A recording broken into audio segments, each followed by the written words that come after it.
Life could be a dream, life could be a dream. Do.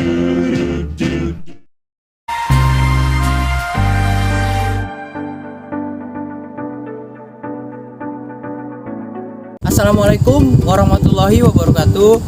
Perkenalkan, nama saya Mairza Wirani Putra, NPM 2004 290075 dari Fakultas Pertanian, Prodi Agroteknologi, Universitas Muhammadiyah Sumatera Utara.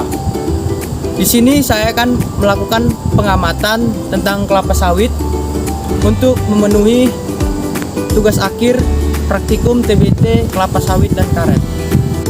Kelapa sawit merupakan tumbuhan industri sebagai bahan baku penghasil minyak makan, minyak industri maupun bahan bakar. Kelapa sawit ini memiliki peranan penting dalam industri minyak, yaitu dapat menggantikan kelapa sebagai bahan bakunya. Perkebunannya menghasilkan keuntungan besar sehingga banyak hutan dan perkebunan lama dikonversi menjadi perkebunan kelapa sawit. Indonesia adalah penghasil minyak kelapa sawit terbesar di dunia. Cara tanam kelapa sawit yang benar akan mempengaruhi kualitas tanaman sawit dan mempengaruhi buah yang akan dihasilkan. Mungkin masih ada beberapa petani sawit yang menanam sawit dengan sembarangan dan tidak begitu memperhatikan teknik penanaman yang baik dan benar, sehingga terkadang hal itulah yang menjadi penyebab tanaman sawit tidak berproduksi secara maksimal dan tidak sesuai dengan harapan. Oleh karena itu, di video kali ini saya akan menjelaskan teknik penanaman kelapa sawit yang benar agar tanaman kelapa sawit yang sedang dibudidayakan dapat tumbuh dengan baik dan sesuai harapan. Langkah-langkah penanaman sawit yaitu 1. Iklim. Tanaman sawit memerlukan penyinaran dari sinar matahari langsung selama 5-7 jam per hari. Curah hujan yang baik untuk pertumbuhan kelapa sawit sekitar 1.500-4.000 ml per tahun. Suhu lingkungan yang ideal pada pertumbuhan kelapa sawit yaitu 24-28 derajat Celcius. Tanaman sawit akan tumbuh dengan baik pada daerah hujan sekitar 1.500 ml. Tanaman sawit membutuhkan kecepatan angin sekitar 5-6 km per jam untuk membantu proses fermentasi. 2. Media tanam. Jenis tanah yang cocok untuk menanam sawit yaitu tanah yang mengandung lempung, tidak berbatu, dengan pH 4-6.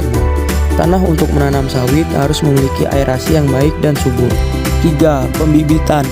Pembibitan pada kelapa sawit diawali dengan seleksi kecamba, di mana kecamba yang diseleksi adalah kecamba yang hilang pada tunasnya, kemudian kecamba yang busuk pada tunasnya, dan kecamba yang patah pada tunasnya. Sedangkan kecamba yang kita gunakan adalah kecamba yang masih utuh radikula dan plumulanya.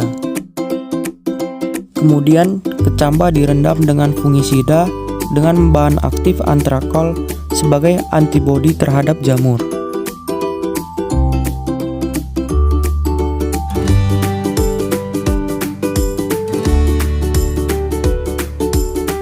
Kemudian dijemur di bawah terik matahari untuk mengurangi kadar airnya.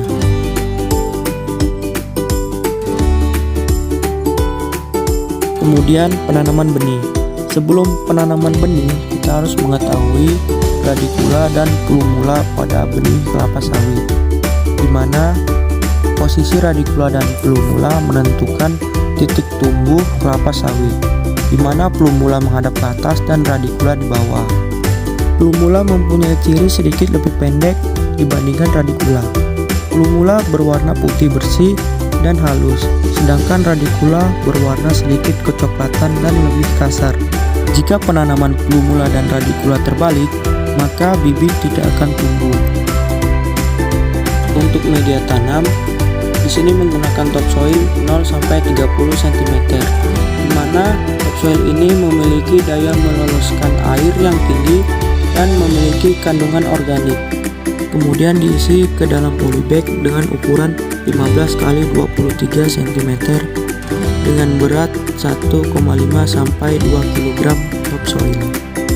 Kemudian benih ditanam sedalam 2 cm. Pada tahapan pre-nursery ini memakan waktu 3-4 bulan sehingga menumbuhkan daun sekitar 4-5 helai. Kemudian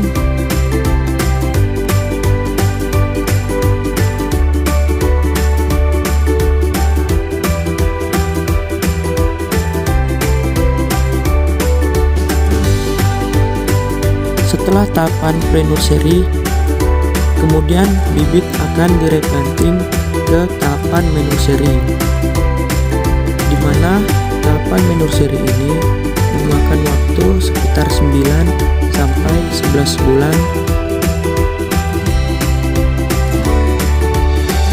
Kemudian untuk perawatan dilakukan penyiraman 2 kali dalam sehari. Kemudian dilakukan penyiangan, di mana penyiangan ini dilakukan sekitar 2 sampai 3 kali sebulan. Kemudian dilakukan penyulaman. Penyulaman ini melakukan seleksi, di mana tanaman yang mati diganti dengan tanaman yang baru.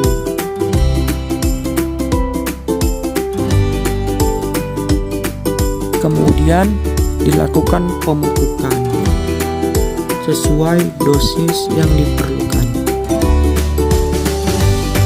Pola tanam yang diterapkan pada tanaman kelapa sawit adalah pola monokultur atau tumpang sari. Di sini kita bisa melihat piringan. Piringan ini berfungsi pada saat pemanenan, yaitu untuk memudahkan proses pemanenan seperti mengundi perondolan. Kemudian untuk perawatan di sini piringan ini memudahkan untuk proses pemupukan. Nah, di sini kita bisa melihat gawangan yang berfungsi untuk proses pemanenan sebagai jalur lintas membawa sawit hasil panen.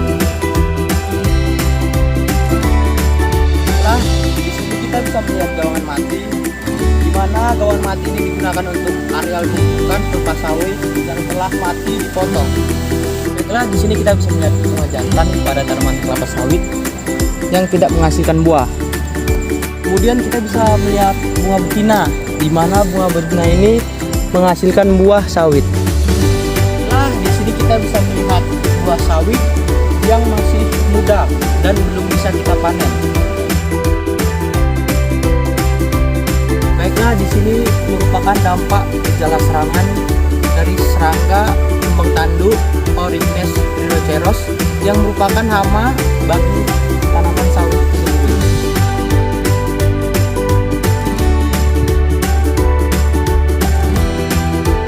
Ini adalah contoh pemanenan menggunakan alat panen lodos.